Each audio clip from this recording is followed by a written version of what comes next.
हाँ बच्चों, most welcome.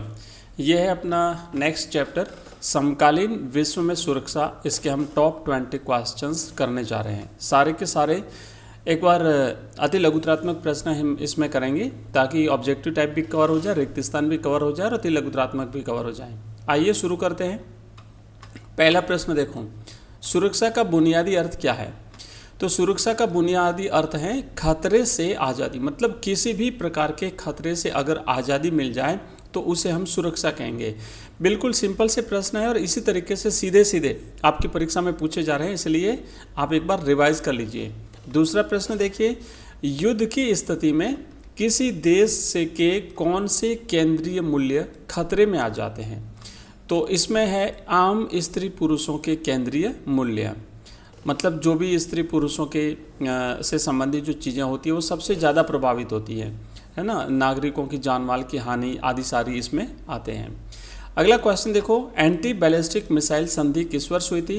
तो एंटी बैलिस्टिक मिसाइल संधि 1972 में हुई थी। याद रखना, ABM है ना, ABM संधि जो है वो 1972 में हुई थी। चौथा प्रश्न है, आंतरिक हिंसा के खतरों से निपटने के लिए बनी व्यवस्था को क्या कहा जाता है? तो इसके लिए जो व्यवस्था होती है वो सरकार होती है। यानी सरकार एक प्रकार से किसी भी देश में, किसी भी राज्य में जो कानून व्यवस्था है उसको बनाए रखने का काम करती है। कानूनों का निर्माण करने का कार्य सरकार का होता है। नागरिकों को सुरक्षा प्रदान करने का काम सरकार का होता है। पूरे देश को एक प्रशासन तंत्र उपलब्ध कराने का काम सरकार का होता है। पांचवा प्रश्न है कि नव स्वतंत्र देशों के सामने सुरक्षा की सबसे बड़ी चुनौती क्या थी?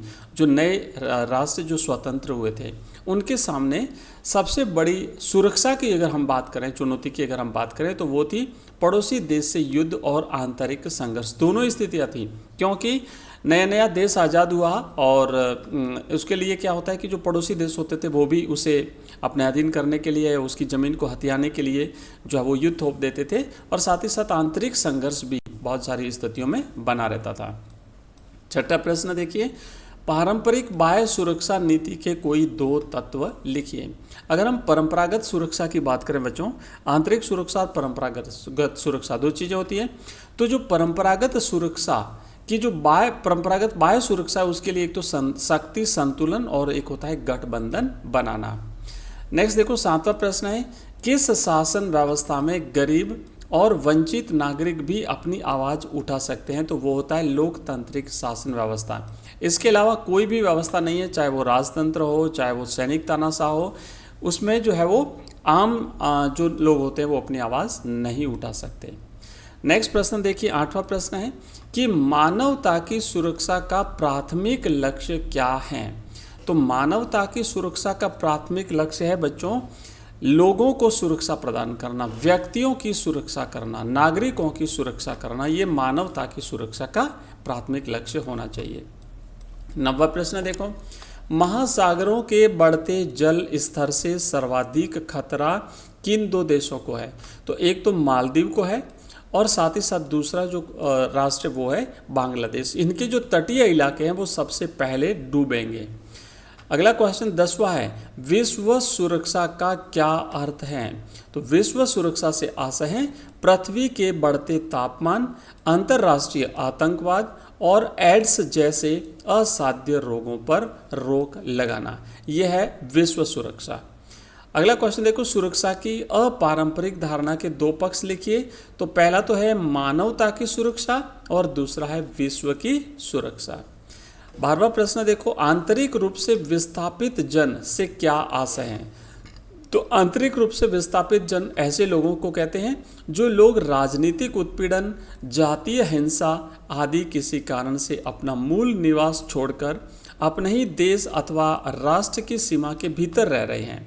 उन्हें आंतरिक रूप से विस्थापित जन कहा जाता है। किसी भी कारण से, जैसे मान लीजिए राजनीतिक विद्वेषता पैदा हो गई हो, जातीय हिंसा हो गई हो और भी कोई कारण रहा हो, उससे खुद का जो जो जगह है, मूल निवास जो है उसे छोड़ करके उन्हें अन्यत्र निवास करना पड़े, तो वो क्या कहलाता है?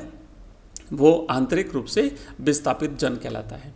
नेक्स्ट प्रश्न देखो कि भारत में आंतरिक रूप से विस्थापित जन का कोई एक उदाहरण दीजिए। तो 1990 के दशक के शुरुआती वर्षों में हिंसा से बचने के लिए कश्मीर घाटी छोड़ने वाले जो कश्मीरी पंडित थे वो आंतरिक रूप से विस्थापित जन की श्रेणी में आते हैं। 14वां प्रश्न देखो, क्योटो प्रोटोकॉल पर हस्ताक्षर कब हुए थे? तो जापान के क्योटो शहर में क्योटो प्रोटोकॉल पर हस्ताक्षर 1997 में हुए थे।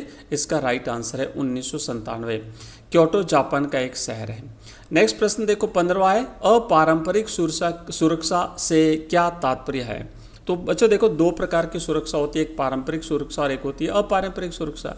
तो अपारंपरिक सुरक्षा की धारणा सैन्य खतरों से संबंधित न होकर मानवीय अस्तित्व को चोट पहुंचाने वाले व्यापक खतरों अर्थात मानवता की सुरक्षा से है। मतलब संपूर्ण विश्व के मनुष्यों को अगर किसी भी प्रकार का कोई खतरा है तो वो मानवता की सुरक्षा में आएगा, और मानवता की सुरक्षा अपारंपरिक सुरक्षा का एक तत्व है। 16वां प्रश्न देखेंगे, निशस्त्रीकरण से आप क्या समझते हैं? तो निशस्त्रीकरण से अभिप्राय है विश्व शांति के लिए कुछ खास किस्म के हथियारों पर रोक लगाना। अगला क्वेश्चन देखो 17वां प्रश्न है, क्योटो प्रोटोकॉल क्या है? तो क्योटो प्रोटोकॉल जो है ये वैश्विक ताप वृद्धि पर नियंत्रण स्थापित करने और साथ ही साथ जो ग्रीन हाउस गैसें हैं उसके उत्सर्जन को सीमित करने के लिए बनाई गई एक अंतर्राष्ट्रीय संधि है जिसे क्योटो प्रोटोकॉल कहते हैं। अगला क्वेश्चन है, एंटी बैलिस्टिक मिसाइल संधि कब और क्यों हुई थी? तो अभी हमने पहले भी बात करी, छोटा सा प्रश्न था, 1972 में ये संधि हुई थी बच्चों। और संयुक्त राज्य अमेरिका और सोवियत संघ जो रूस था उसके मध्य बैलिस्टिक मिसाइलों को सुरक्षा कवच के रूप में इस्तेमाल करने से रोकने के लिए 1972 में एंटी बैलिस्टिक मिसाइल संधि की गई थी। अगला क्वेश्चन है, अपरोध निधि क्या है? बहुत इंपॉर्टेंट प्रश्न है, अच्छी तरह से याद रखना। युद्ध की आशंका को रोकने की सुरक्षा नीति को हम अपरोध नीति कहते हैं। मतलब किसी भी प्रकार के युद्ध की आशंका को रोकना। तो ये हमने 19 प्रश्न किए हैं बच्चों। इसी प्रकार भी थोड़ी देर में आपको नेक्स्ट चैप्टर भी मिल जाएगा। Thank you.